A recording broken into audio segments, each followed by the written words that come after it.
Welcome one, welcome all to the greatest crossover event that unfortunately exists in the history of the world. This is the NFC East Mixtape volume. I really don't care at this point. You can listen to us on any of the 4 NFC East blog podcast networks across SB Nation. Hogs Haven for Washington Commanders content, Big Blue View for New York Giants content, Bleeding Green Nation for Philadelphia Eagles content, and Blogging the Boys for Dallas Cowboys content. You can also watch this on the Blogging the Boys or Bleeding Green Nation YouTube channels. He is Brandon Lee Gowton from BGN. I am RJ Ochoa, and I am not having fun. Brandon, week 1 in the rearview mirror, week 2 here, and unfortunately, there are 16 more of these things, 17 more of these things before the journey is all over once again. RJ, you are in shambles because the Dallas Cowboys suck, dude. They suck. They're done. They're cooked. They're toast. Can't wait to get into them, but we have to get to them last because we go by order of division standing, and we all know that Dallas is last in the East, the only team to not score a touchdown in NFL Week 1. A beautiful, beautiful thing. So many listeners, RJ, are looking forward to this week's episode. So, you can't take it personally. I can't let you off the hook. There's a lot of pressure. No. Everyone, RJ, I have people in real life who are like, you need to take it to RJ. I see people on Twitter be like, you need to take it to RJ. I mean, the Cowboys kind of, they own themselves a lot. They've done a lot of the heavy lifting for me, but I am not going to go easy on you or them just because of that. So, look, a couple things to be very clear. First of all, I actually received a lot of notes of kindness from Eagles fans on Twitter and Instagram. A lot of people saying, like, can't wait for the mixtape, things like that. That's a really exciting thing. But a lot of people, like it's so bad that people are like, dude, this isn't fun. Like, this, I feel badly for you. But I don't think that, and we'll get to the Cowboys last, deservedly so, as you mentioned, but I don't feel like I'm taking anything. I'm not trying to be I was right guy, but I also had a lot of Eagles fans. Shout out to Michael Kist, one of our bosses here at SB Nation, who said, like, I called this. Like, this was all. You took them to win the division. You still took them to win the division. Okay, you can't have it both ways. There's a reason for that, and I'm excited. Let's just so our formula. You can't get into the Cowboys. It's too early. I know our template for the NFC East mixtape. Now that we're officially in season, we got a game behind us, a game in front of us. This will be kind of the way we rock and rhyme all season long. We'll touch on the games that happen, get to the big storylines, and then kind of give our thoughts on the week to come. Obviously, again, unfortunately, we have several months of this chaos to look forward to. But the Philadelphia Eagles, BLG, defeated the Denver Broncos. Goodness gracious. That Monday night game, by the way. We record these on Tuesdays for new listeners around here.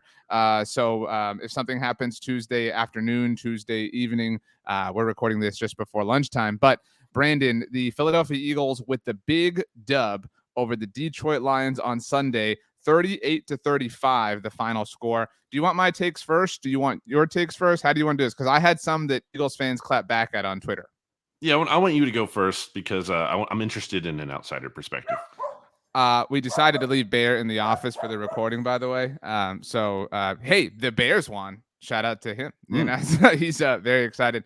My big takeaway, we were kind of chatting about this offline with Rob Stats Guerrero, who you can hear with BLG and myself every Friday on the SB Nation NFL show feed, where we look forward to every single one of these games. We all picked the Eagles, but something we were talking about was this. I don't feel like this was the true, like, live up to the hype game the way I kind of wanted it to be. Not that I wanted it to be, but like I needed it to be to believe in this team. Eagles fan and you comes out. And AJ Brown looked great. Again, Stats was the one who built the case against him in the offseason, not me. Yeah, why did he do that? What a pathetic job by him. Seriously. I do think it was a little bit concerning if you're looking for a thing to be concerned about if you're an Eagles fan, that you let the Lions kind of come in backdoor cover. That's troubling. That's concerning. I understand the hatred towards Jonathan Gannon, feeling like this Lions offense, had success or whatever the case may be. AJ Brown did look great. Devontae Smith, I do kind of, for Eagles fans, worry that like Devontae's just going to be this forgotten man, that AJ is going to get like 12 targets a week, and that Devontae Smith is just like a guy and a dude who's there, who maybe wants out in the future. The biggest takeaway, though, and this is something that I imagine you're dealing with a lot. I think there are a lot of Eagles fans who are just riding the good vibes, riding the good times. Hey, we won. Everything's great. Why do you have a problem with this? Blah, blah. This team can't win the Super Bowl. It can't, because of Jalen Hurts and who he is as a passer. That's it. Like, and like, maybe they can. Like if we ran this simulation a million times, there are obviously a handful where they win it in this way. But this is not the best way to live and to operate in the NFL. I did not see an improved passer. He looks like the same dude. We know he's an amazing runner with the football, but he cannot throw it. And that's kind of an important thing if you're a quarterback in the NFL. Yeah, I was lower on this performance than others, which probably isn't a surprise to many because I'm apparently the biggest Jalen Hurts hater. But it's not about, I want to be very clear. I'm willing to admit I'm wrong. If Jalen Hurts plays great, I like that. First of all, it's better for me business-wise. It's better for me mental health-wise. My rooting interest-wise, I want the Eagles to be good. But I'm just going to be honest. And I was honestly, like, a lot of people like that performance. And it was having a hard time with this one. I'm like, am I being too harsh here? But then, I was listening to our good friend Ben Solak, who does a podcast now with Shil Kapadia for The Ringer called The Philly Special. And Ben was getting into basically everything I was feeling in terms of, this is nice. This Jalen Hurts was a win because of quarterback in this game. Like the Eagles won that game. Like that was a win because of kind of performance, which is what I've said is important. The Eagles need to see that from him in order for him to be their franchise quarterback. He can't just be along for the ride. He can't just be a win with quarterback. But the way it was a win because of performance is like not a sustainable way. You can't just have your quarterback always bail you out on 3rd and long by running with the football. Going into the game, and I forgot to clear this into my winners, losers, and I don't know articles now that I'm thinking about it, but Mike Payton, who I talked to from Pride of Detroit, had a line about like the Lions are awful at defending mobile quarterbacks. So like, this is expected. Like they're not good at defending running quarterbacks. And like to give Jalen Hurts credit, he's like an elite running quarterback in the NFL. He's one of the best. It's a legitimate weapon. I think it's a very nice tool to have. And again, he made the most of it. They won the game, but he also like ran 18 times. He took a bunch of hits. Some of them were illegal, but they still count all the same in terms of like taking a toll on someone's body. And the thing is, RJ, it's not just about, like what if Jalen gets injured? I was going to say what if Jalen Hurts gets hurt. It's not just about that because he's pretty durable. He's tough, but it's like, okay, that's fine. Maybe he won't miss games, but what if it is a repeat of the end of last year where he could play, but he clearly got banged up to a point where his mobility wasn't at the same level, and all of a sudden he doesn't have the passing talent to really compensate for that, and then you go up against the Bucs in the playoffs and you get down 31-0. Like, so he still hasn't answered the question. Can he beat good teams? Can he beat good teams, especially with his arm? And I don't know how much we're actually going to see of that this year because the Eagles' schedule is so freaking easy. And it's week 1. Look, there's no panic button here. I just don't think it was like, I don't think it moved the needle is the way I'd put it. And I think that's what you're saying. Like, they're not like Super Bowl contenders all of a sudden. Or favorites. They're contenders, but not like favorites. The state of the NFC lends itself to the Eagles having a lot of success, which is why it was so frustrating watching the Cowboys and all their inactivity over the offseason. They look like one of the best overall machines, but they have, they're a better team than the Packers. They're a better team than the Bucs. They're a better team than the Rams right now. But I'd rather have all of those quarterbacks. Obviously, Dak Prescott's not healthy. I'd still rather have healthy Dak Prescott, even as bad as Sunday night was, and we'll get to that. But I mean, I just, again, like front to end, maybe there's a way that he can win. Obviously, if he can, if he can ride the kind of wave of the entire, running game as a whole. But what happens if you're down 4 with like a minute, 7 seconds left? Like, there's no way Jalen Hurts can engineer that drive if you have like one timeout. You just can't. You know what I mean? Like, he cannot. I don't know about that as much. I think he has been really good in 2-minute situations. Okay, and this is stupid because this is like design. This is like, hey, let me design the most like, difficult thing possible for Jalen Hurts to have success in. And then you tell me that he can't, and then I prove myself right. So I'm not trying to do that. But like, if he had to rely on his arm, I don't think anybody can say they believe in him. Like at this point, and it's week 1, there's still opportunity for growth.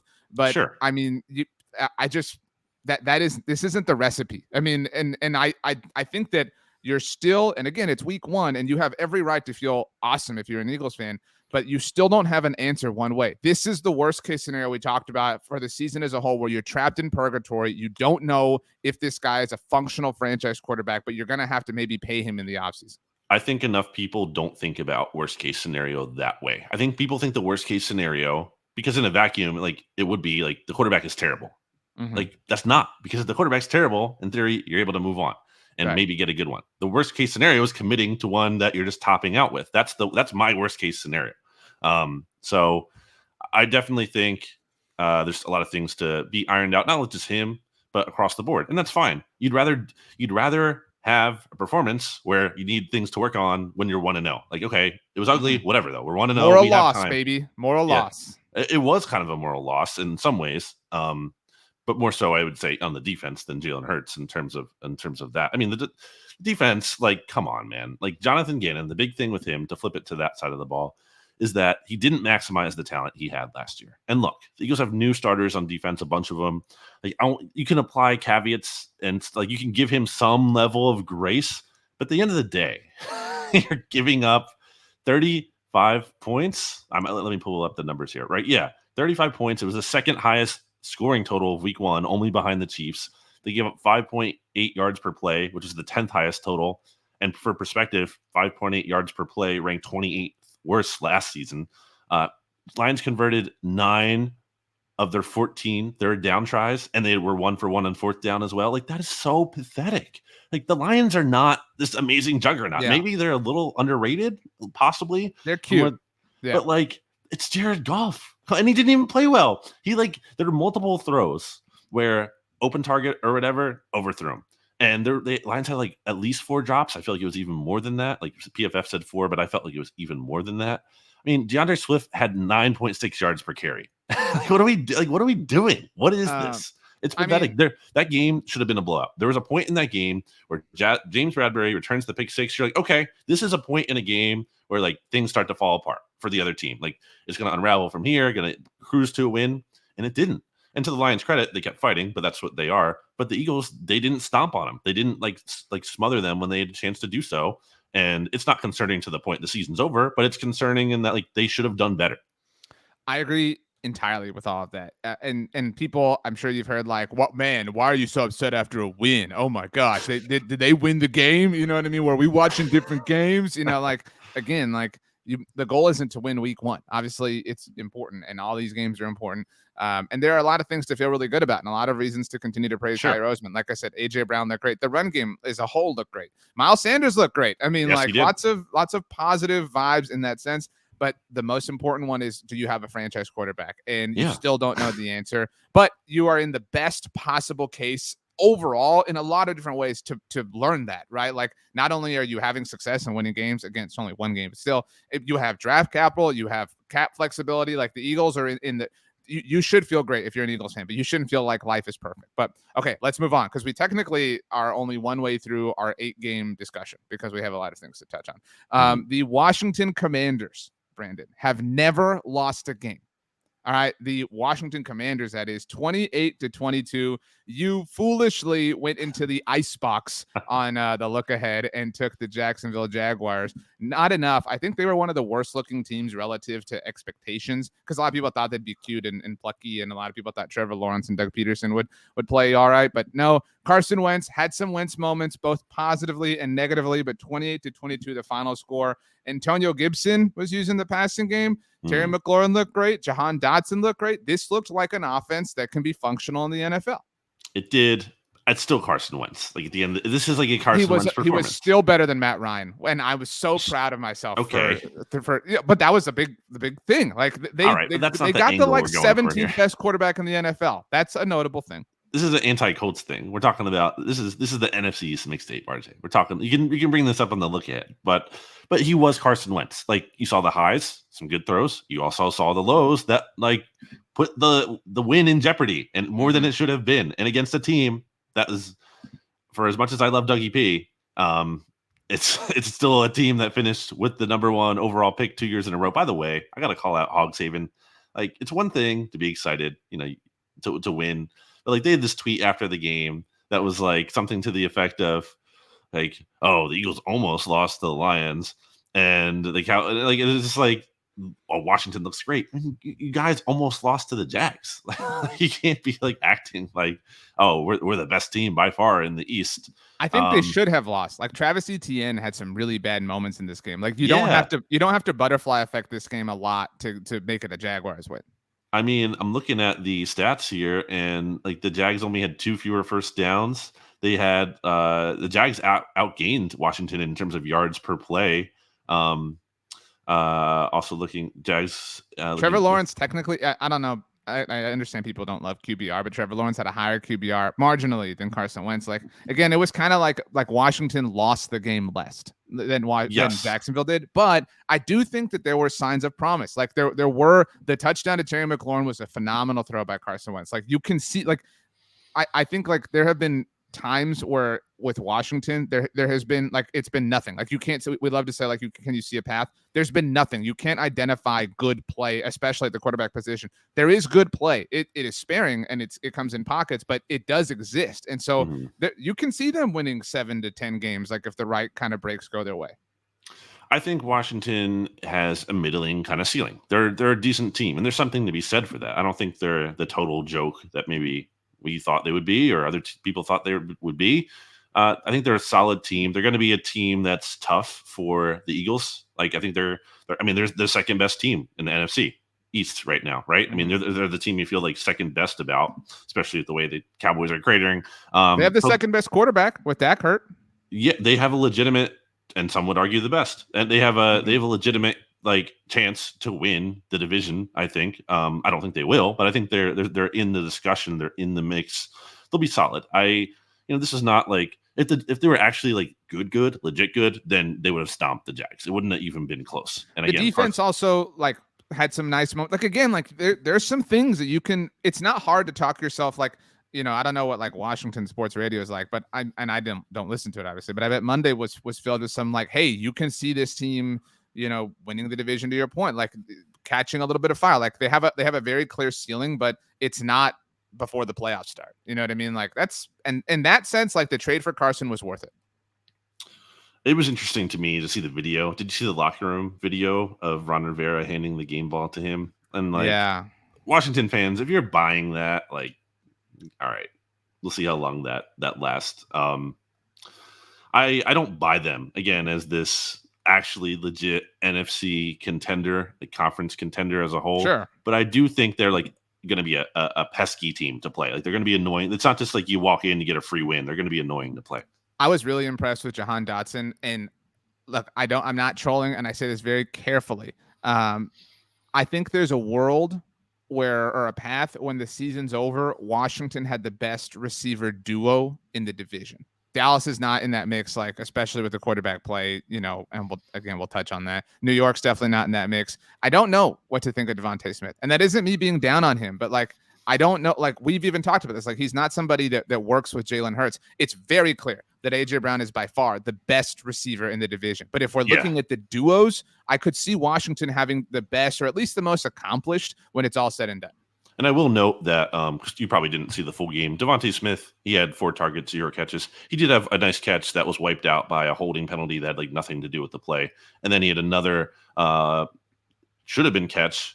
The ball was a little bit underthrown, and also it was a pass interference, but the pass interference got wiped out by an offsetting penalty. So, like, he played a little bit better than the boss. He did have a drop as well, but I think he played a little bit better than a typical 4 targets, 0 catches game would show because of some unfortunate circumstances. But yeah, it's absolutely a fair point. And AJ Brown, we didn't get to him enough. I know that we're in the Washington segment, but dude, like, come on, like he was awesome. Like 150. It's the most great.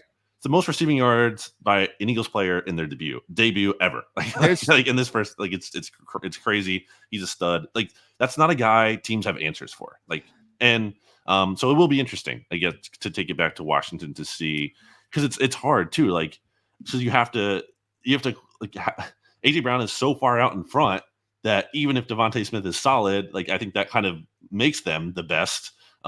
Even if they're not evenly pulling their weight there. But not if he's used that or not used. Like what it reminds me of. He can be used more than this. Teams are going to start putting more attention onto AJ Brown, and Devontae Smith will have opportunities. He looked good in camp when he got chances. Like I have no worries about him in terms of talent. I do agree. Like the usage will be interesting to see, but Washington's right up there to your point. Like Terry McLaurin's great, and Jahan Dotson. We said in all for as much crap as we get about not giving enough respect or attention, whatever, to the Commander. Oh, this is just an Eagles and Cowboys podcast. We said consistently, like Dotson could be an X factor. I think we named him our X factor for the Commanders. 2 things. One, I'm talking to every Eagles fan that isn't Brandon right now. I'm not ready but I'm at least thinking about being ready to write my apology letter for my AJ Brown trade take. All right, like I'm not ready to write it, but I'm at least like thinking about it. Like I'm at the point where I'm like, well, where do we have the paper in the house? Like, you know what I mean? Like, do I want to write it in blue or black ink? Am I going to go cursive? Do I want to type it and just sign my signature at the very bottom? So I'm at least thinking about it. All right. AJ Brown, I think there's an argument to be made, and it's week 1. So like, week 1 reaction, but like there's an argument to be made right now that was the best trade of the offseason. Like that there's a huge argument to be made that is imagine if you're the Packers right now and you're like, how did you not, they had what, 2 first-round picks? Like, how do you not, like, I know the Eagles pick was a little bit higher, but they could have made it work if they really wanted him, and they should have wanted him. I don't think that he's a better receiver than Devontae Adams or Tyreek Hill for that matter. But like, still though, like if you're the Packers, why wouldn't you get him? I like the trade for the circumstances for the type of quarterback that like he has elevated Jalen Hurts again through one game the way Amari Cooper elevated Dak Prescott. Yes. Like that's why that trade was worth it, because if you can unlock the franchise quarterback, it's worth it. Now, I wanted to make this analogy. What Devontae Smith reminds me of, and I got a PS5 over the weekend. Finally, it took forever. Not the Xbox. Anyway, you ever play a game like Spider-Man or something, like a role-playing game? Oh, I love Spider-Man. Right, thank you. Where you like unlock a new suit or something, right? And you're like, this is awesome. This is my favorite suit. Whatever. What's your favorite Spider-Man suit?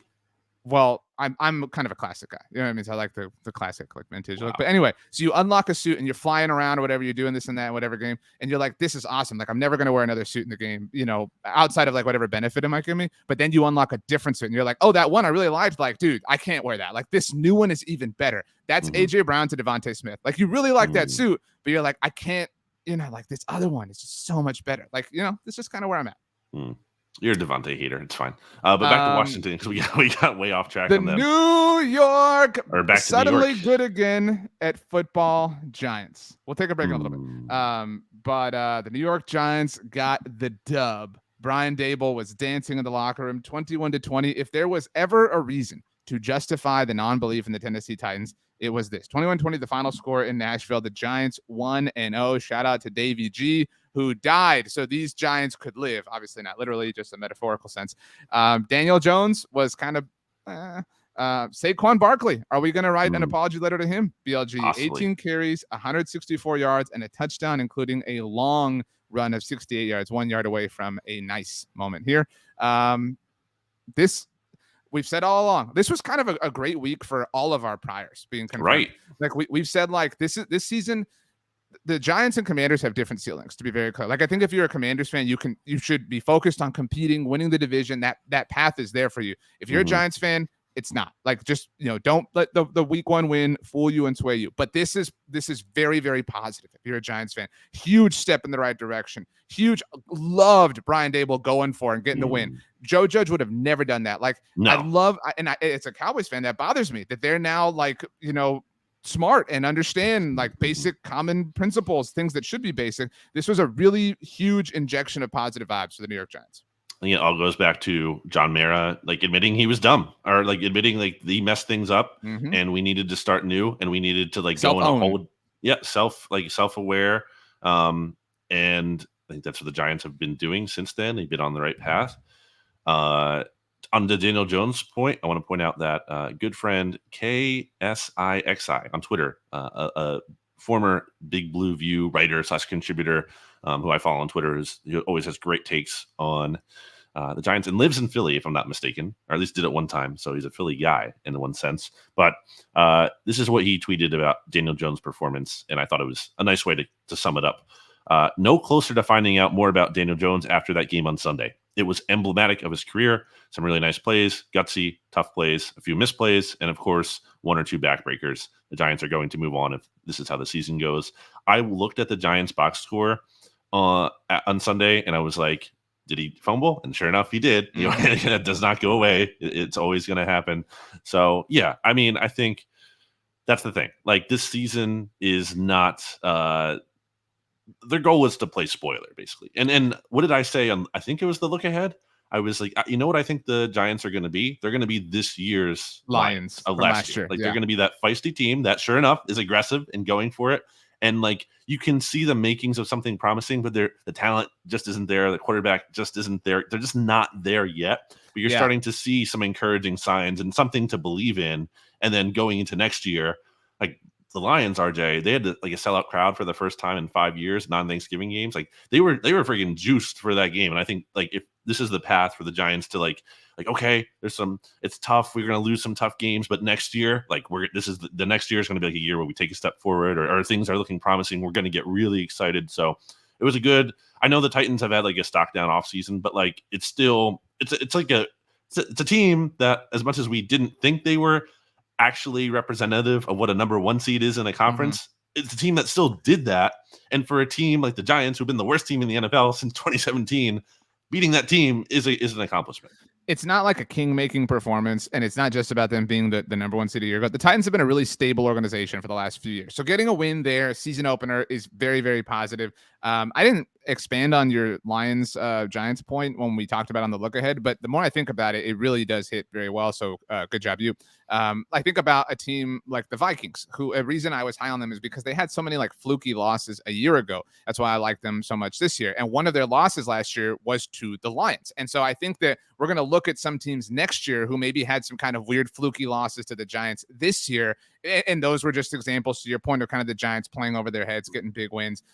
So good for them. Again, I don't know what I feel about Brian Dable. I don't know that I feel confident in any of the Giants receivers. I will say, if I have to like turn negative for a brief moment here, this is I don't think in any way the worst case scenario for the Giants is Saquon Barkley like playing out of his mind, but it would be kind of a terrible thing if he plays out of his mind all season long, and then you're forced to give him a big time contract, and then you're stuck with that once you've kind of started to take some steps forward in 2023. Spoken from someone who saw this from the Ezekiel Elliott perspective. I do agree that, I mean, Saquon in theory has the potential to be like an exception, a guy who would be worth a second. Like, yeah, but you can't bet on that. Like, if anyone, I'm saying, if anyone, yes, like him at his peak. But yeah, that's not a bet I would like to make, or I think is smart to make. I mean, we will absolutely write the apology letter to Saquon if he continues to ball out like this. Like, this is like, again, 18 for 164, 9.1. He had the long of 68.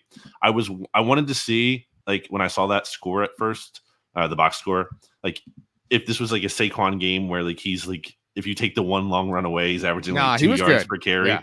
Because that's been him in the past. Right. Like he'll have the one big run, but everything else he just gives you nothing. And that wasn't the case. So yeah, really impressive. He also helped with 6 catches for 30 yards as well. So yeah, that's yes, I agree that is like a questionable long-term sustainable thing in that element. But you'll take it in the short term, just like you'll take Jalen Hurts, leading the Eagles to victory for now in the short term. But yeah, really, you probably couldn't have done realistically better. Like the Giants basically did like as much as they could do that you could feel happy about, I feel like. Yeah, they're like, my son is, he'll be 10 months old in a few weeks. It's like when he eats all his food. You know what I mean? It's like, good job. You know what I mean? Like, that's how I feel about the Giants right now. Okay, this takes us to the only team who Denver Broncos fans are grateful that they are. Are you feeling a little chilly over there, RJ? I don't know what this bit is. This is not funny. I think the Cowboys are in the icebox. They're the only team in the NFC East that hasn't won. I'm so happy you did the sound effect. That really makes me happy. We had a lot of double in the icebox because they're the only team to not score a touchdown as well, which I already said, but I needed to reiterate. First of all, this gives me great joy because I think we're in on the icebox bit for the look ahead. Everybody listen over there on the SB Nation NFL show on Friday. This is why you have to listen to all the episodes, the mixtape, the look at, because you're missing out what the icebox even is. Exactly. I took the Cowboys. Like my fan card, I dropped, and I'm fine with that. Like I have no issue. Like he's a broken man, ladies and gentlemen. Being sad that I wanted them to win. I don't know that we really have to touch on the game that much, like as much as the like ensuing fallout. Game doesn't matter. They lost. They got blown out. They lost. They looked like the long term. Spoiler alert, I haven't written my power rankings yet today because we're recording on Tuesday, but I don't know how I don't have them as the 32nd overall team in the NFL. Wow. Like, I mean, well, who looked worse? Like, who looked worse among like the way that? No, but like they looked. You can make an argument that they were the worst looking team in week 1, and they're worse now with Dak Prescott injured. Like they are maybe the worst team in the NFL right now. They have a great defense. They have Micah Parsons, who had 2 awesome sacks on Tom Brady, and that's great. But I mean, dude, like I'm astounded. Like I'm truly and utterly flabbergasted level amazed at how quickly the house of cards came tumbling down. I mean, it was like a snap. It was like a Thanos snap that just like it was like it's almost like the NFL universe said, "You think you're smart, Cowboys? You think you got this? we're going to spit in your face and prove you wrong. They have taken nothing seriously over the entire offseason. Nothing. I mean, they didn't take the offensive line seriously. Tyron Smith gets hurt. Do nothing. They signed Jason Peters. Cool. We'll see how that works out. They didn't take the receiver position seriously. Let Cedric Wilson walk. Traded away Amari Cooper. Signed James Washington. Cool. Drafted Jalen Tolbert in the third round. James Washington got hurt in training camp. They did nothing. In fact, they did sign Kevontae Turpin.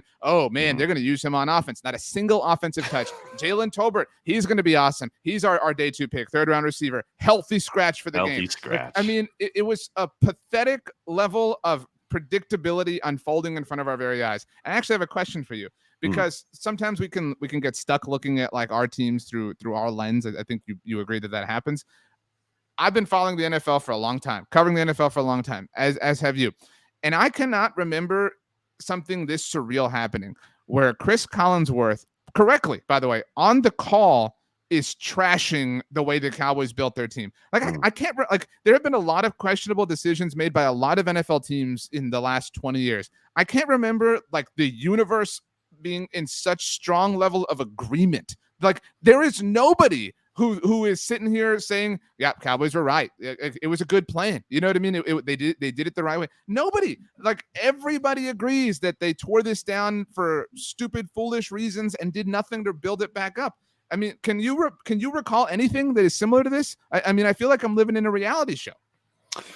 No, I mean, this is all very predictable, and not to the extent I think that it happened, but obviously, again, really bad vibes, which was a big concern going into the season. But it was at a point where you were like, okay, I can acknowledge all this is bad, but they still have the best quarterback. Like, right. But they can't be that bad, right? Is what you're talking yourself into at that point. I'm not expecting them to be great, but they're not going to be like a total joke. and that's exactly what they were. And dude, like, what was up with Dak? Because he obviously got hurt, and that's a big concern. But like, before he got hurt, he looked terrible. And it wasn't just a matter of like, okay, his offensive line got worse and everything, which didn't help him for sure. But he's just missing throws and making bad throws. And I tweeted this during the game. He only had 1 pick. He should have had at least like 3 picks, dude. He had like a bunch of picks that were dropped. I feel like anecdotally he gets away with more drop picks. Maybe I'm biased. But in any case, like at the very least in that game, he should have had multiple picks. I don't know. I mean, what was going on with him? He and CeeDee Lamb both played very poorly. Yeah, CeeDee looked bad, man. But like multiple things are true. Something we say a lot. They both played very poorly. They were both put in very difficult spots by the team. Both of those things can be true and separate from one another. Like, they played poorly partly because of the way the Cowboys built the team, but they also played poorly like independent of things. I mean, dude, like, they didn't like, you know, they didn't score a touchdown stat is like what's flying around. They barely crossed midfield. I mean, you know, like at the near the end of the game after the Donovan Wilson interception. Obviously at that point, like, you know how sometimes games are just chaos and you're just kind of living in it. I tweeted at the time, like, awesome Donovan Wilson interception. Cowboys offense, now do something with it. Don't just get 7 yards and throw up a sad face. They didn't even get 7 yards. They got 2 yards on that possession after the interception and then punted.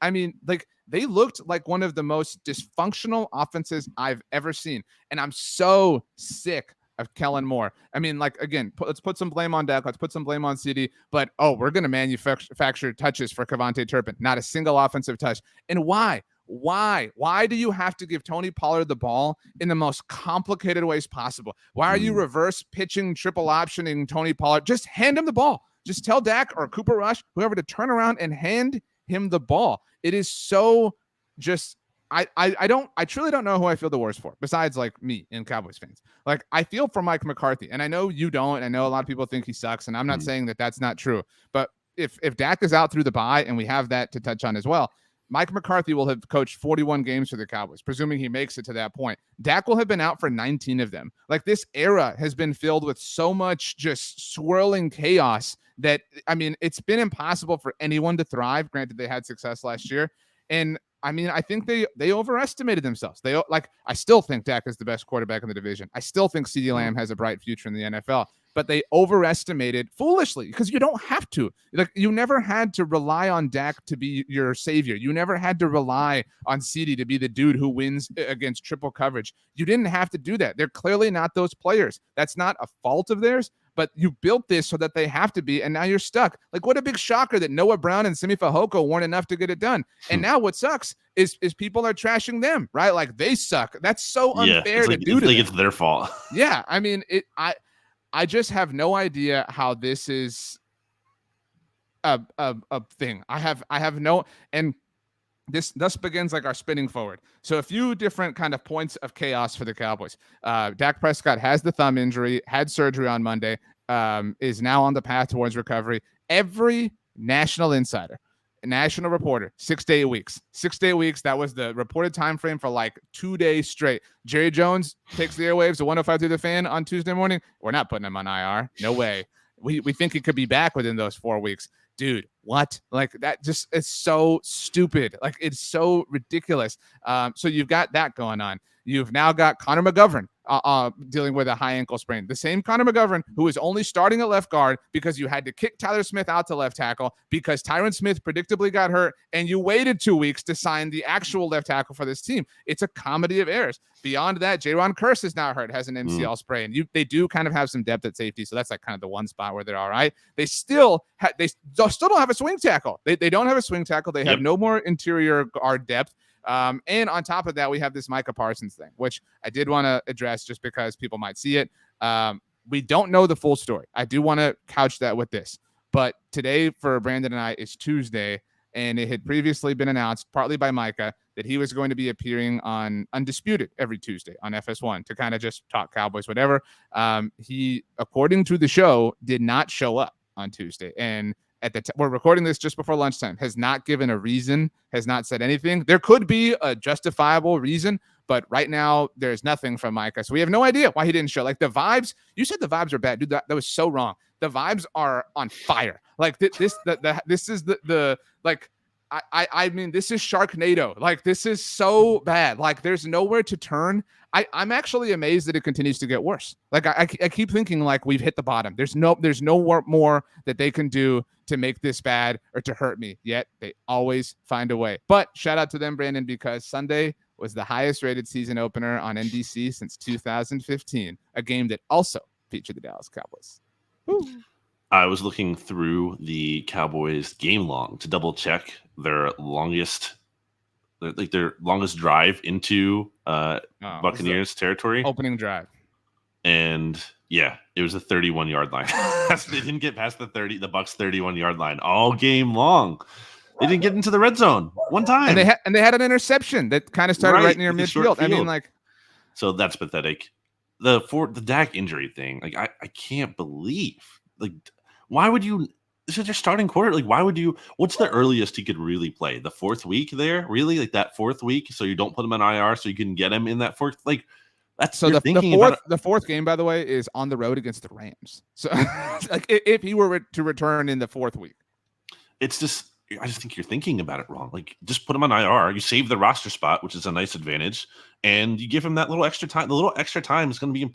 It's a throwing hand injury. Like, how is he going to, like, even if he comes back early, that's not like a matter of just pain tolerance. That's like affecting your ability to do your job. And he didn't look good when he was healthy. How's he going to look even better now? He's playing hurt. I get that the Cowboys are kind of I hate the national spin too. Sorry, not to interrupt you, but it's like, what's the national spin? Well, he's not on injured reserve, so he can be in practice and he can be talking to and communicating with Cooper Rush. No, it doesn't matter. Stop this. Like, this is dumb. This is so silly. And it's not a coincidence that the first, I said every national report, the first national report that hinted at 4 to 6 weeks was early Tuesday morning by Tom Pelissero on NFL Network. So Tuesday morning, Tom Pelissero comes out. The same Tom Pelissero who got, and look, Tom's awesome. Like, I'm not trying to say this to slight Tom, but the same Tom Pelissero who did the McCarthy Project report back when McCarthy was re-entering the coaching cycle, and the same Tom Pelissero who got a 1-on-2 interview with Mike McCarthy and Dak Prescott at training camp last year, a very close to the Cowboys reporter, comes out and says, well, it's 4 to 6 weeks. Jerry hits the radio a few hours later hey, we're not putting him on injured reserve. This is just like, and it could happen. It's possible. We've seen it, the players overcome things, but it's so unlikely. For the purposes of this exercise, let's start the ship. Actually, let's take a quick break and hear a word from our sponsors. All right, Brandon, while we were gone, you came back with a T-shirt that says, I heart the Cowboys. But instead of a heart, it has a middle finger. Do you feel that way? No, my shirt is actually the Writers Guild of America East shirt. WGAE. No, shout out. We love them. Okay, let's start the spin forward. So for the purposes of this exercise, let's assume that Dak is out through the bye. That's what I've estimated myself, my own personal guess. 8-week timeline, right? Okay, you tap dance while I take care of Bear. All right, I'm going to tap dance while RJ goes off camera. See, if you're not watching the podcast on the Bleeding Green Nation YouTube channel specifically, I know RJ would want me to plug the Blogging the Boys YouTube, but I mean, come on, really, you got to watch the Bleeding Green Nation YouTube video. You can see him going off screen right now. You can also see me smiling a lot when I am laughing at the Cowboys' misfortune. Okay, I was just talking about why people needed to watch the video edition and not just listen. That's crazy. What were you talking about? What were we talking about? So let's hypothetically say Bears barking in the background. Let's say it's the 8-week timeline and Dak is out. So they're 0-1 after the bye. They're 0-1. Let's try to be as optimistic as possible, but they're not going to make a move at quarterback. Seems like it's Cooper Rush. Of the available options, I would rather they start Will Grier just because he's more dynamic. He can run more. He's more athletic. Like at this point, you literally need to grasp at any kind of straw. Do you want them to trade for anyone? Because I feel like that's getting talked about. I hate the trade for Jimmy Garoppolo. Why would the 49ers do that though? Trey Lance doesn't look good. But you're at a level that I'm not even at with that. Right. I agree with you, but my point is how does that help you? You're gonna have to give up a 3rd round pick for Jimmy Garoppolo. So when you're probably gonna have a new coaching staff here next year anyway. And then he's not great. You were the worst looking offense in the NFL with Dak. And I know people are down on Dak, but he's still a much better quarterback than Jimmy Garoppolo. And then because the world is full of silliness, whenever Dak is back, if he plays poorly, start Jimmy, start Hill. You just don't need that. You don't need those vibes. But okay, so let's presume he's out. Let's try to be as optimistic as possible. Mm-hmm. And let's assume Cooper Rush is the quarterback for all these games. I don't know if you know, Brandon, but Cooper Rush went to Minnesota and beat the Vikings last year. Aaron Rodgers couldn't beat the Vikings on Sunday. Okay. They're losing against the pissed off Bengals team on Sunday. Yeah, I agree. Okay. So they're losing there. At New York Giants the following week on Monday Night Football. Troy is going to rip them. Troy is going to destroy them on Monday Night Football, by the way. I think they could win one of the 2 NFC East games. So the game you're talking about is the next week they have the Commanders at home. I agree with you. I think they split those games. So we both have them at 1-3, right? Yep. And then at the Rams, that's a loss. So they're probably a loss. I have a tough time knowing what to make of Stafford, but whatever. I think that Aaron Donald can. Right. So they're 1-4. Then they're losing at Philly 2 times in 3 years. A backup quarterback playing in Philly for the Cowboys on Sunday Night Football. Cowboys matchup is cursed, dude. The one in Philly is cursed. Game. It's you're not getting quality matchups between these teams. So 1-5, and then the 2 games before the bye, Detroit, Chicago. I think they split those. This is kind of so. One of those. So we both have them at 3. 3-5 was the case. That's they were 3-5 in 2018. And that's optimistic too. That's right. They were 3-5 in 2018 when they traded for Amari Cooper. They wound up winning the division. Some of that was the circumstances around them. Some of that was Alex Smith got hurt because the Commanders were in first place at the time, 4 years ago. But so you're talking about 3-5. And again, just looking forward here. Say Dak is back. We have no idea what he would be at that point in time. But very quickly, at Green Bay, at Minnesota, probably both losses. Wait, how did they get to 3? So we picked them 1. We split the first 2 NFC games.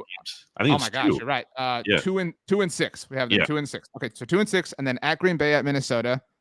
Maybe if we're being optimistic, you split those. Again, we're trying really hard at this point. So you're 3-7. Then you get the Giants at home. Again, for the purposes of sweeping the Giants. For the purposes of being really kind, I'll give them this win. So they're 4-7. The Colts are frauds. I'll say they split those Giants Colts games. So they're 4-8. They probably split Houston Jaguars. They're 5-9. They lose to Philly at home, probably in all likelihood. They're 5-10. I mean, and then at Tennessee, at Washington, say you split those, you finish the season 6-11. I mean, I don't know. I can't paint and I've done that before. I've sang that song before. When a franchise quarterback's gone down, there's a way. Just got to get here. You just got to do that. No, this team is too bad. This offense is too bad. The defense can't carry you that far. It can't. It cannot. It can't. I think the worst case scenario for the Cowboys, speaking of worst case scenarios again, is not that. I think it would be better stick with me. I think it'd be better if Dak was out for the season, because then it's a lost year, and then it's clear you have to move on. You have to make sweeping changes. We messed up. You have to go back to what I said about John Mara. You have to face reality. You have to face reality and look yourself in the mirror, and you can't make any excuses for it. And also, you get a good draft pick too. You have one of the best picks. You can get a blue chip player at the top there, as opposed to Dak comes back. there's this kind of false positive. They're like, oh, we did some positive things at the end of the year. We kind of went on a little bit of a run, but Dak got hurt. So what could we do about that? We're going to actually keep Mike McCarthy again. We're not going to change much. Like, you don't want to delude yourselves and lie to yourselves. I think that is the worst case scenario for the Cowboys. So I think that's worse. The fact that he might come back and maybe they do go on like this too late run, like it's too late. But they you turn the 4th overall pick into like the 9th overall pick with your and you're talking yourselves into like, well, we made some progress at the end of the year. Now that'll carry over to next season. Doesn't work. I do think, again, multiple things can be true. I think Mike McCarthy is getting a really raw deal. I think Mike McCarthy's in a really unwinnable situation, and I think they're going to move on, and they're going to blame him for it. Like, he is clearly, especially now that Dak is hurt, he is clearly the fall guy. Some of it is warranted, some of it is not. I mean, this is chaos, dude. Like, nobody can thrive in this. Nobody can. I mean, it's but we both have them losing to the Bengals, obviously, on Sunday, right? Yep. Okay. I mean, I don't think the Bengals are going 0-2. Burrow didn't play well. I will against Pittsburgh, but I will write my apology letter to AJ Brown live on the NFC East Mixtape next week if the Bengals lose to the Cowboys. And that doesn't make any sense. I don't care. I said it. I've decreed it. Okay. Let's move back. Like, we'll snake back. We went down. I like this kind of move now. So the New York Giants this coming week, Brandon, are 1-0. I think they get to 2-0. They have the Carolina Panthers. Talking about the undefeated 2-0 New York Football Giants. Well, you just wait. You just wait till we get through this here. But did the Panthers impress you? No. No,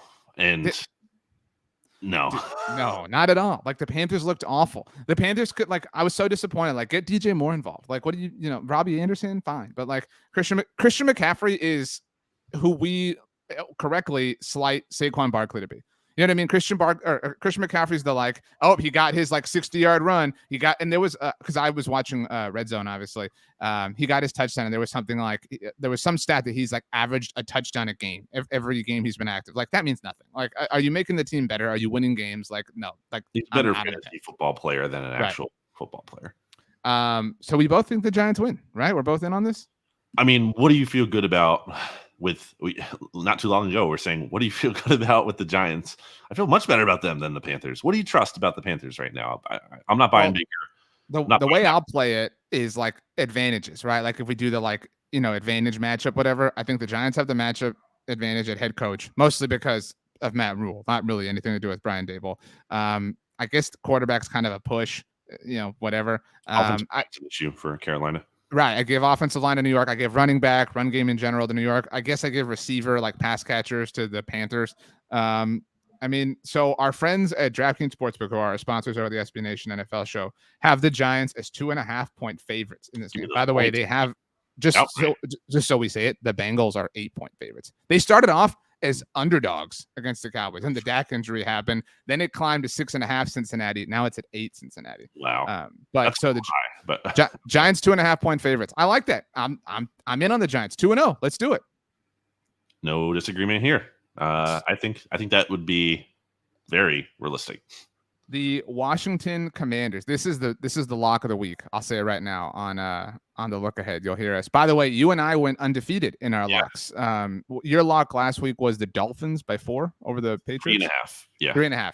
And I had the Vikings as 1-point dogs against the Packers. Stats locked up the Eagles. And there was that backdoor cover. So you missed it by 0.5 point. Yeah. Sorry to stats, but the Washington Commanders are 2.5-point underdogs against the Detroit Lions. Brandon, I'll take the Lions. I think they showed some good things last week, and I'm not fully buying into Washington yet. I think the Lions could scrap out a win. That is a tough place to play. Like, the Eagles had a lot of different timeouts and penalty, like pre-snap penalties. Like, the Lions fans were juiced up for that, and I think the performance they had was one that, like, oh man, we were so close, but we're gonna get it next week. And I think the fans are gonna be juiced up again, and I think the Lions pull out the win here.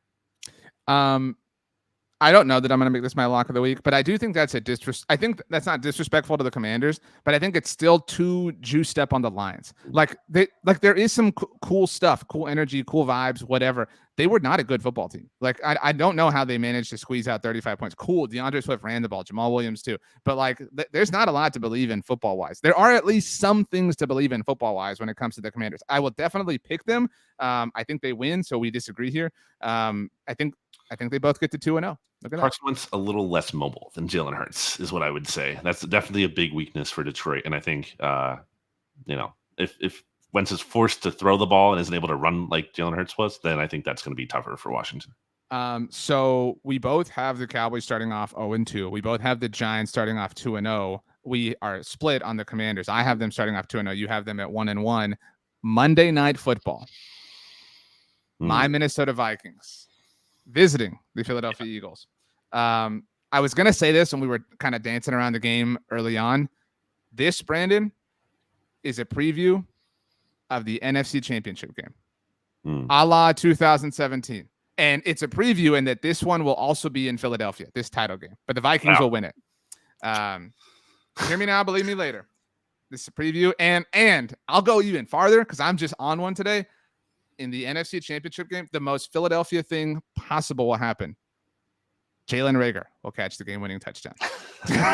Okay, I know kind of being somewhat realistic, and then you just took it to that part is a little bit too much. But like, is that not the most like of course possible thing that could happen to the Eagles? Anyway. Okay. So Monday Night Football. This is one of two Monday night games. The Titans visiting the Bills in the other slot. So I will be watching both intently.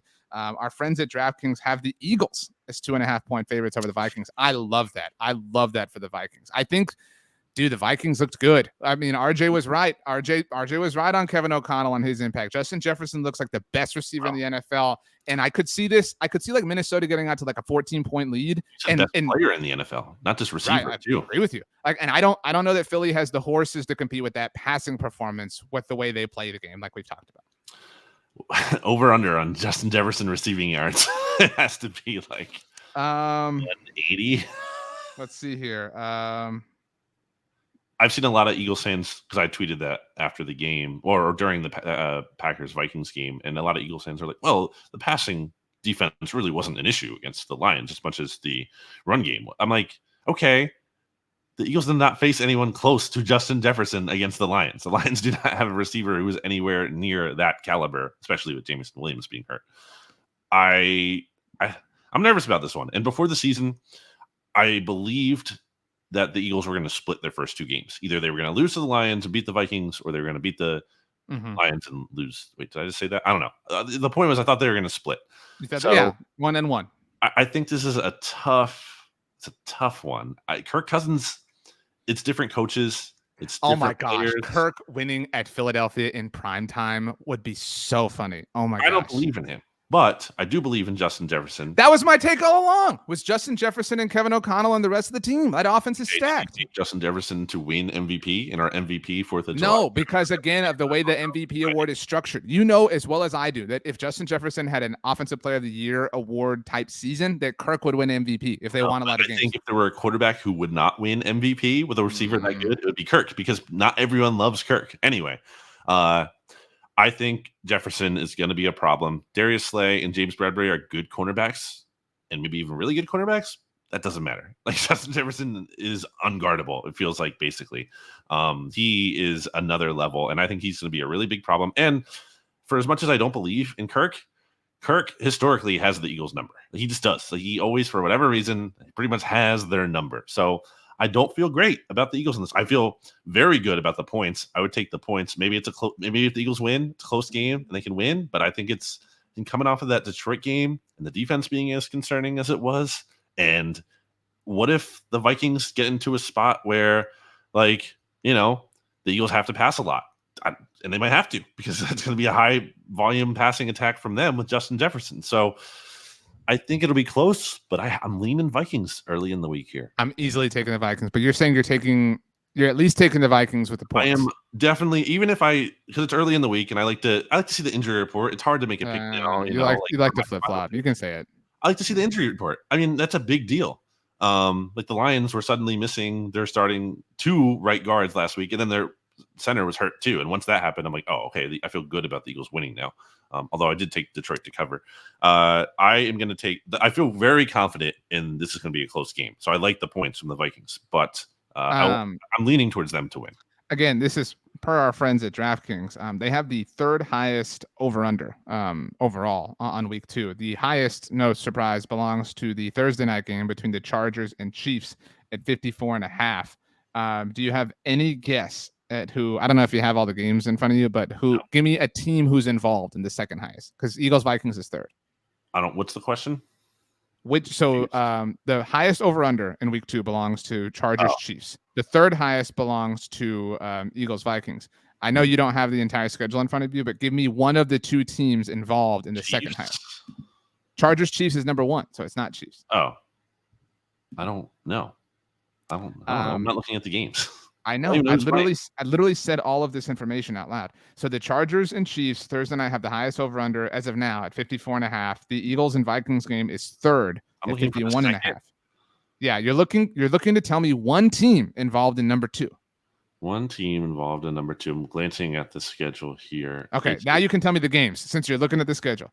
So is it this is tough. I don't see an obvious jump out contender. Highest over/under, Chiefs Chargers. Third highest, Eagles Vikings. Which game is number 2 on this list? Is it the fact that you were so unsure gave listeners a good amount of time to look up the schedule themselves. Is it the Ravens Dolphins? It is not. You want one more guess? Titans Bills. It is not. It is Titans Bills is actually a little bit lower. It's 49.5. It is Raiders Cardinals at 52. What? Why? Who cares? I mean, I'm just telling you. Why did you bring this up? Why was this? Was this worth it for anyone? Here, I want to do this with you real quick since we kind of went through the Cowboys schedule. Let's say the Eagles, and take a brief note to say that we have the Giants being first in the NFC East, undefeated after week 2. How about that? Well, I have the Giants and Commanders tied at 2-0. I have the Giants alone. Again, apparently we don't talk about the Giants. I only have them being undefeated and top. It's gonna be a good week at Big Blue View. Shout out to our friend Ed Valentine. So do what you want to do. Let's say the Eagles beat the Vikings for the sake of this activity. They're 2-0. Okay. When does their first loss come? I will read you the schedule. I will read you the schedule. Week 3 at Commanders. I'm looking at the schedule. It's not there. I know the answer, but go through the schedule. You have the Commanders going 3-0. No. So Eagles are 3-0. I know the answer, but keep going. Okay. Week 4, home, Dougie P and the Jags. No. 4-0. So Eagles are 4-0. All right. At the Cardinals. Fraud Nose, 5-0. Eagles starting the season 5-0. You already took them to lose to the Cowboys on Sunday Night Football in Philly. So they're what, 6-0? Yep. And then on the bye. And then it's the Steelers, who never win. Eagles matchup.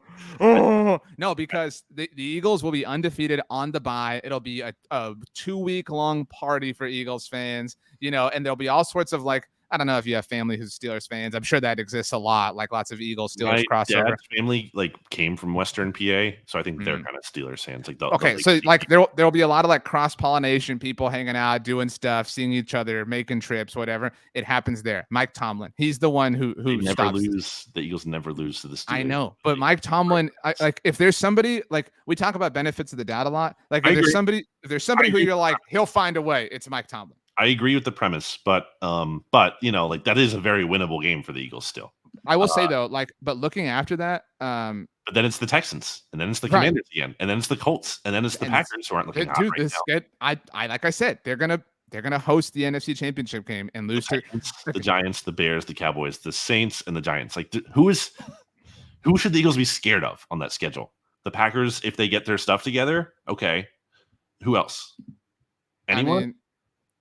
Anyone? No, if you're an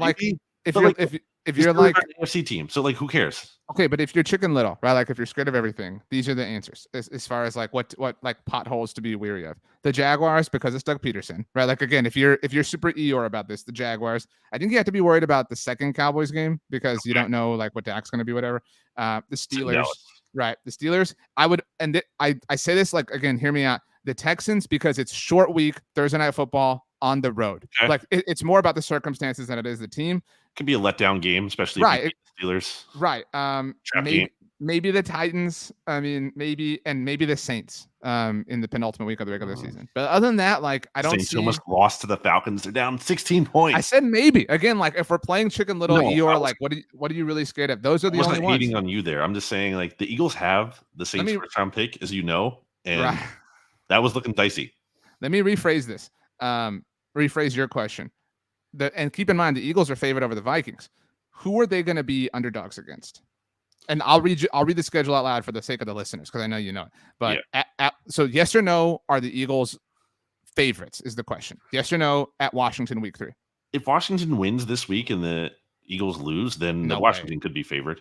I mean, some of that depends on the way like Washington and Philly both play, but you're right. But still, okay, Jacksonville. Although, like if you want to talk about actually favored, because if Washington's favored by like 1 point at home, then they're not truly favored. You know what I mean? Like fine, factor in the home field 3 points. So so Washington, no. Jacksonville, no. At Arizona, no. Maybe. Maybe. But the Cardinals have to play a lot better. Right. Dallas, the first game, no. Pittsburgh, Eagles are not going to be underdogs. No. At Houston, no. Washington, no. At Indy, maybe if the Colts get it around, but they won't.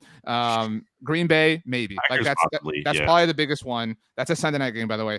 Tennessee, no. At the Giants, at the Bears, at the Cowboys, maybe if the Cowboys catch. No, we're talking maybes. Like that's the only one. And then finishing the season, definitely not the Saints. No, not the Saints. You're talking maybe three times the rest of the season. The Eagles will be dogs. So I keep the mask in the closet. You won't have the chance to wear it a lot this season, and enjoy the ride. And get ready to lose to Kirk Cousins in the NFC Championship game. All right. We did it all. We said it all. We had a good time. Football is pain. Thank God I have the Houston Astros to keep me through. I want to play this for you. So real life NFC East Mixtape / look ahead conversation happened last night with my friend Holden and Zach. So have you ever heard of an app, RJ, called Cappuccino? I have not. Okay, so you might like this. So it's basically this app, and they're not a sponsor, but I like this app. Where shout out to my friend Abby who discovered this, and basically what you do is you submit a little podcast up to a little clip of your own. You can talk about how your day went or like ask your friends a question, whatever. It sounds like an ad, but it's not. Okay. It's up to 3 minutes. You don't have to do it. Like you don't have to go to the 3 minutes, but that's the max time. And you all submit it as a group, and then those are your beans for the parlance here. And the next morning, or you can set whenever time it comes out. It comes out basically as one podcast. Like all the clips play together, one after the other. So it's a nice way to stay in touch with your friends is the point of it all. Okay. We have this. And this was Holden's bean for today. Let me see if I can get this going here. Can you hear this? Yeah.